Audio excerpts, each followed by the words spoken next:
On today's show, we meet 3 local crafters who all enjoy sharing their creations by selling at crafters markets and events.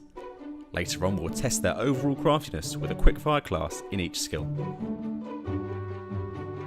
Welcome to Crafted.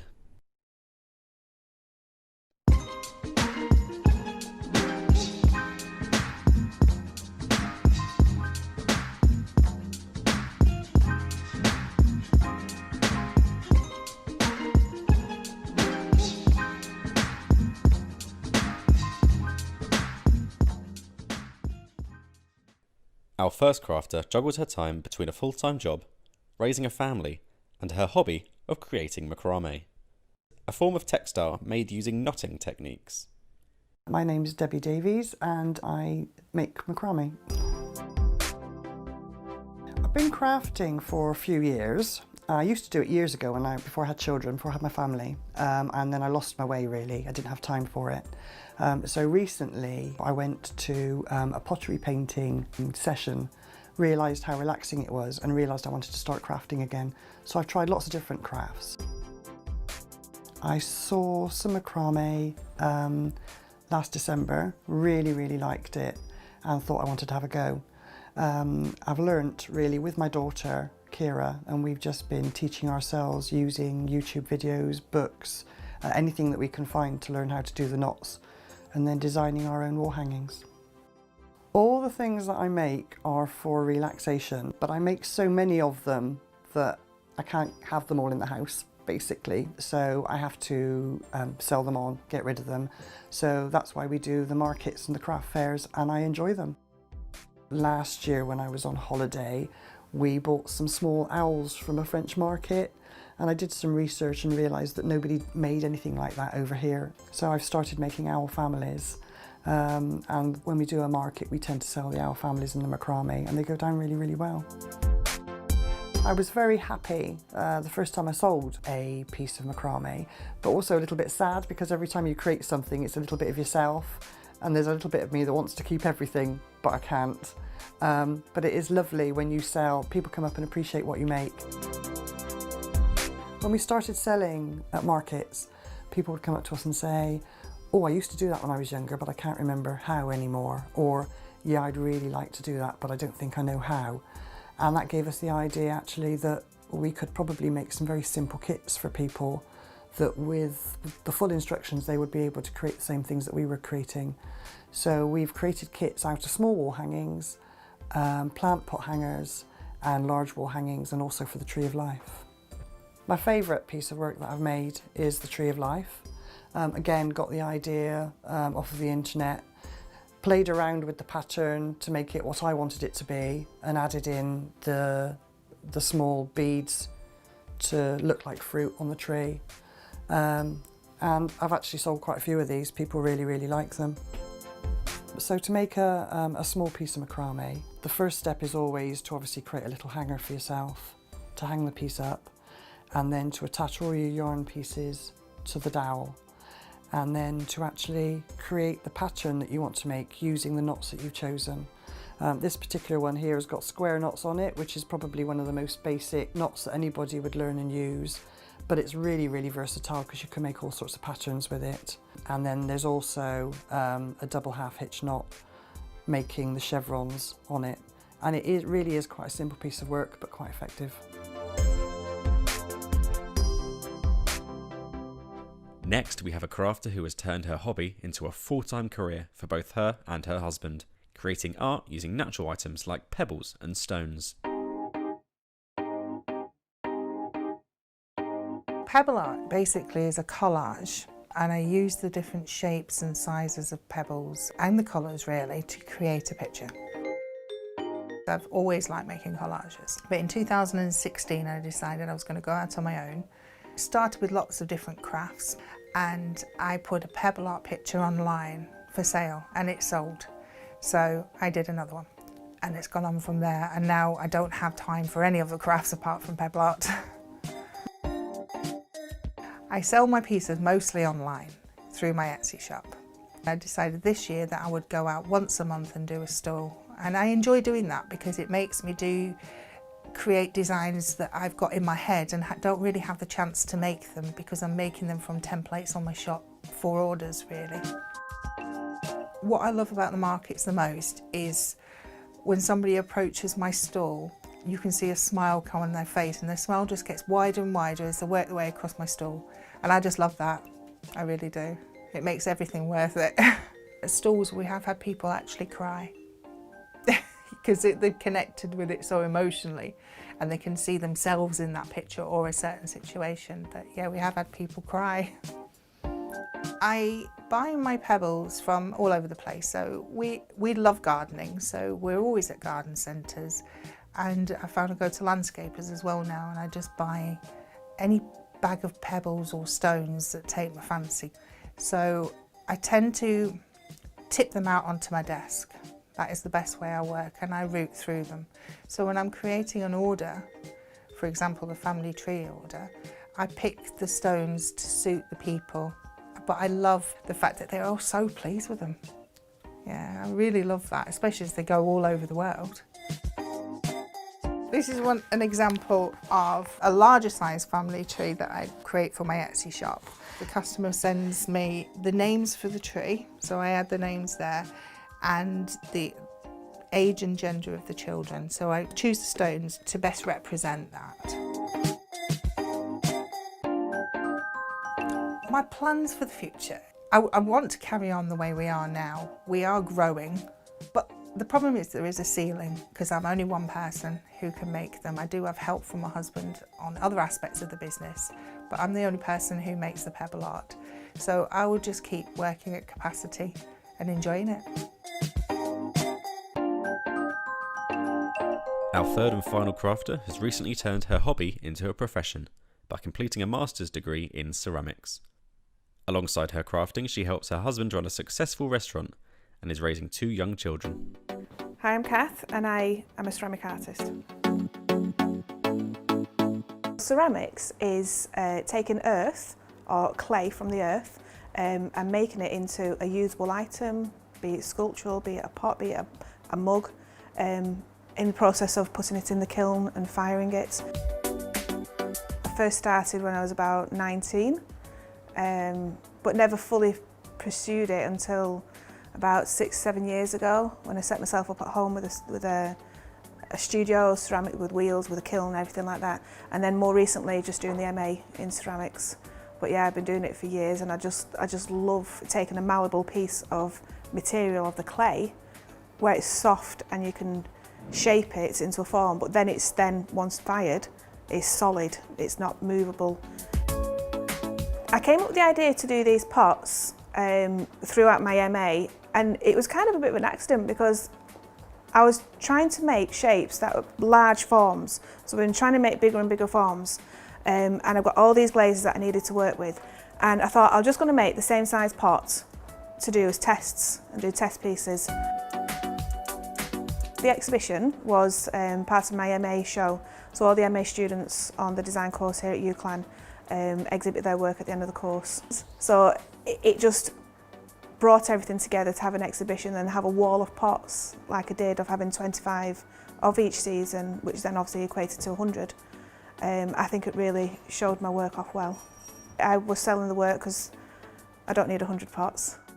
And I did actually sell quite a lot at the exhibition, hence been making a lot more now because I've got another show coming up.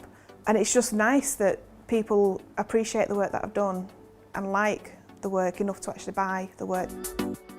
I feel so chuffed each time somebody buys something because they've appreciated what I've done and all the work that I've done to get to where I've got to now.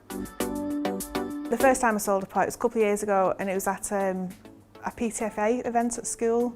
So I set up there and I got a lot of good response from it. Nothing what I'm doing now, nothing like this work, but it didn't matter. It was just, like I said before, it's really nice when somebody's actually willing to pay and give you money for work that you've done. And that was literally at the kitchen table that I was working at the time. I was really chuffed, really pleased. My favourite range that I do at the moment is my winter. So these ones, it's so simple to do. It's literally just copper oxide on the rim and then the whole thing's dipped in the white glaze. But again, we've got the drippy effect of the copper because it comes out blue.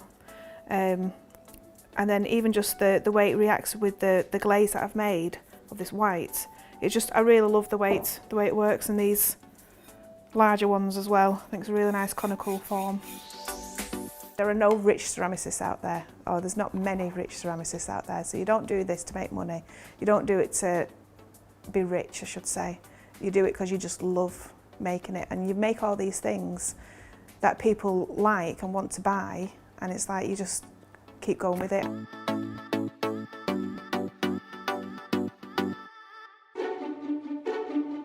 All three of our crafters are about to meet for the first time in a local cafe.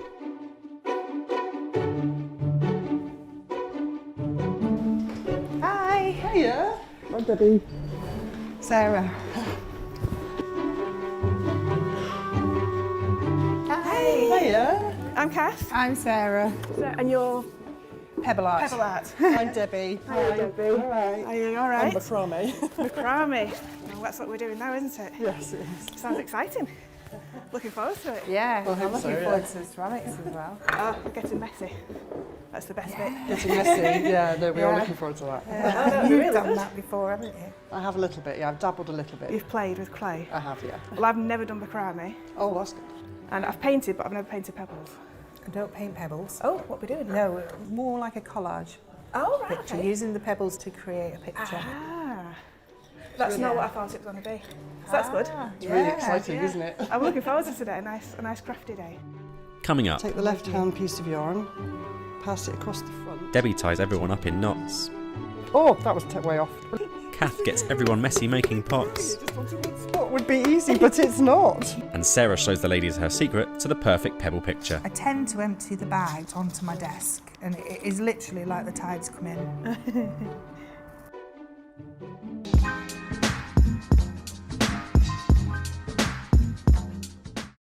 First up, Debbie is going to give Kath and Sarah a quick lesson in macrame. I've set up the stuff over here. Do you want to come and have a go? Yeah, that's good. Macrame is an ancient art form which involves using decorative knots to create textiles. So what we're going to make today is a very small wall hanging. If you'd like to take your yarn, the first thing that we actually have to do is to attach it to the doweling. So what I need you to do is to take one piece of yarn, put the ends of it together, then you're going to put it over the top of your piece of doweling, all the way through, and you should end up with this. And then you do that another 9 times with the other 9 pieces of yarn, exactly the same, Across like that. so Okay. that you fill your doweling up with yarn. So what got you into doing this? I saw a beautiful piece of macrame hanging up somewhere at an exhibition, and I thought, oh, I like that. Okay, so the next thing we're going to do is we're going to do a square knot, and this whole wall hanging is going to be made out of square knots. So once you've mastered it, it's very repetitive then. So you take the first 4 pieces of yarn, take the left-hand piece of yarn, pass it across the front of the 2 middle ones, so you're making a number 4, and then this piece of yarn on the right, you put it over, pass it up round the back and out through this hole there that you've made. That's it. Yeah, that's it, and pull it through. And that's your square knot. Okay. So what you're going to do now is you're going to do a whole row of square knots here till you get to the end.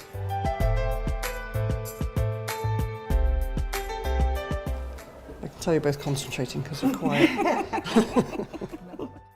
So that's the first row complete. Okay. So we're going to do the second row now, and what we're going to do when we do the second row is we're going to leave the end 2 so that you're actually making a square in between and just below the 2 above. Bro, there we go. So if we're going to do one more row, a full row, and then we're going to start to decrease so that we get a point.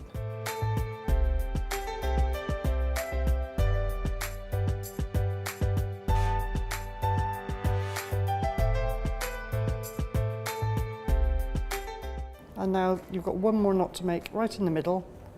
So you pick up your middle 4 strands and you tie one more knot. That's it. All we're going to do now is trim it. Oh, right.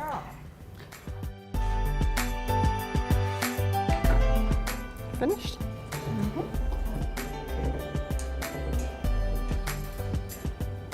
Fantastic. It took more concentration than I thought you'd need. I found that as I was doing the knot from one side, it was a repetitive knot from one side and then to the other side. By the time I'd done the other side, I'd forgotten how to do it on the other side. But it was great, I really enjoyed it. I liked the look of them as well. That was really fun, I enjoyed that. That was good. It's always nice just to learn a different craft and different skill that somebody else has done. When you try something for the first time, you do just want to try again. So yeah, definitely I'll have another go at it, yeah. Next, it's Kath's turn to show off her pot making skills and to see if Debbie and Sarah have got what it takes to work the wheel. Right, my turn. Shall we throw a pot? Yes. Brilliant, Time to get dirty and messy. I'm sure you've seen something like this before. I think everybody's seen somebody throwing a pot. But I'll talk you through what's what. You throw the ball of clay as centrally as you can get in the wheel. So as I'm talking to you now, I know that this is centred because my hands aren't going like that. Okay. And that's what you need it to be before you start doing the next stage. So let's just push in, not all the way to the bottom, unless you want in a plant pot.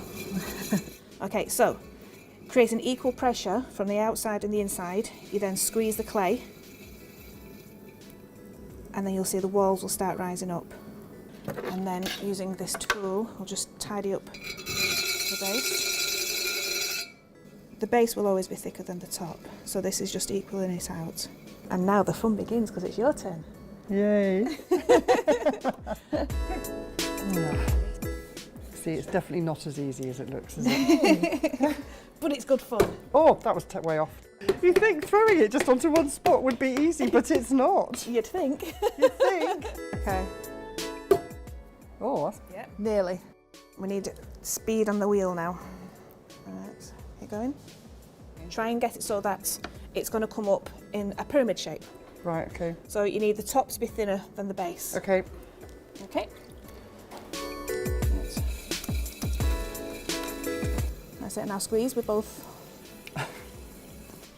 One, squeeze. Squeeze. I think I am squeezing, but nothing's happening.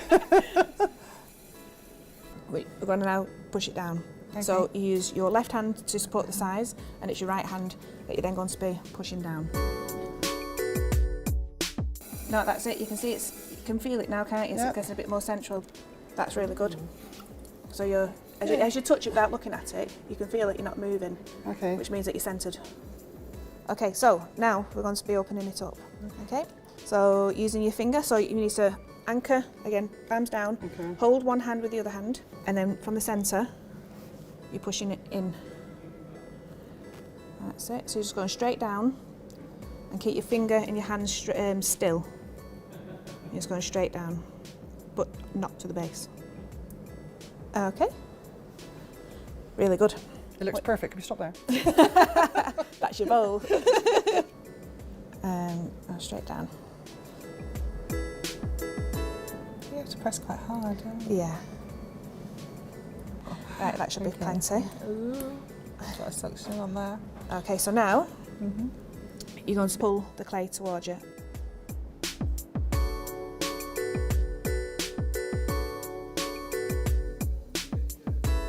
So squeeze from inside and the out, and then pull up.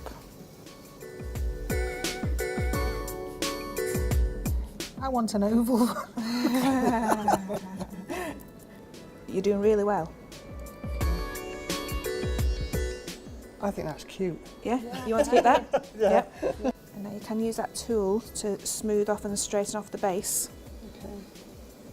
Keep it flat on the wheel like that, Yeah. and then just go in. Oh, that's hard. Yeah, it does make a horrible noise. You're going to use that part of it to then neaten up the edge there. But again, always supporting. This is the danger that you can start stabbing Oh, in I've and just then... stabbed it. Oh, that's the design effect that you wanted. I think that's okay. I think that for your first attempt at throwing, I think that's really good. And that's it. That's a really good job. That is, you should be proud of that. That was really good. I'm really pleased with that. Yay. There you go. You should be really proud of them too. I tell you what, yours is so much taller than mine. That was brilliant. It is more trickier to get taller than it is to go wider. Yeah. So, Is it? Yeah, I'll take that one then. Absolutely amazing. It's quite addictive. I just want to try it again. But the clay's so unforgiving and it's much harder. I mean, actually more solid than you think it is. When you watch the experts do it and they move it up and they move it down, it looks so fluid and it's really not. It's really quite hard work. Absolutely fantastic. I really enjoyed that. And I was amazed at how much concentration I needed to use to just be able to form the shapes that I wanted to make. It was quite surprising. I actually didn't think I would be able to make anything, but I've made a pot and I'm very pleased with the shape of it. Finally, it's Sarah's turn to give Kath and Debbie a quick lesson in pebble art. Well, first of all, as you know, I make pebble art, and I thought for today we'll have a go at making some flowers. So here's an example. You make it exactly your own, but I'll just set you off and give you some pebbles to play with. Lovely. Right, well, the way I always start is, like you can see that one has got quite a line of grass underneath. So however you want to draw it, just some tufts of grass. You need some big ones that your flowers are going to come out of there. Put your selection of pebbles and really just have a play.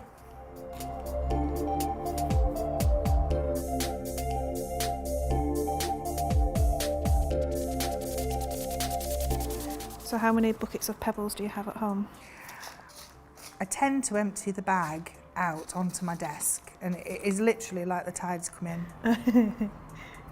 So what would you do here? Because I've obviously put two where the heads are quite close together. You could draw in another stem that comes down across there and you could just use one long pebble. Here's the one in there. Let me just get rid of these. I'll find one for you. I love the simplicity of this, Yeah. but it's so effective. Who'd have thought all these different stones would be so pretty? I know. I get quite enthused about stones and I actually can find, I have a big pile of, like I say, on my desk I have a whole pile of stones, but I can actually find stones that I saw when I was doing something else. Yeah. Because you get to know what they were looking at. No, I still think that's not right. You're as indecisive as I am when I'm making pictures. There, Yeah. I think.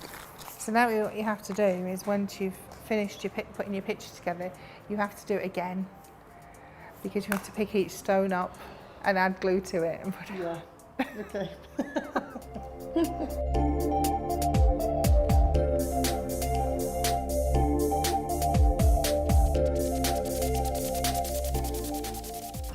I really like that. Yeah, pleased Yeah. with that. Very. Well done. Yay. That's lovely. If you put the two together, you can see the different colour schemes that you've both gone for. Oh, yeah. But they're beautiful, aren't they? Well done. So beautiful. Yeah, I'm glad you enjoyed that. It's been absolutely fantastic. I have really enjoyed making the pebble art. It's so effective and I'm really impressed with what I've done. I would really, really like to be having a go at doing this at home, making some things maybe for family and for myself to decorate my home. It's been so good. Really enjoyed doing this.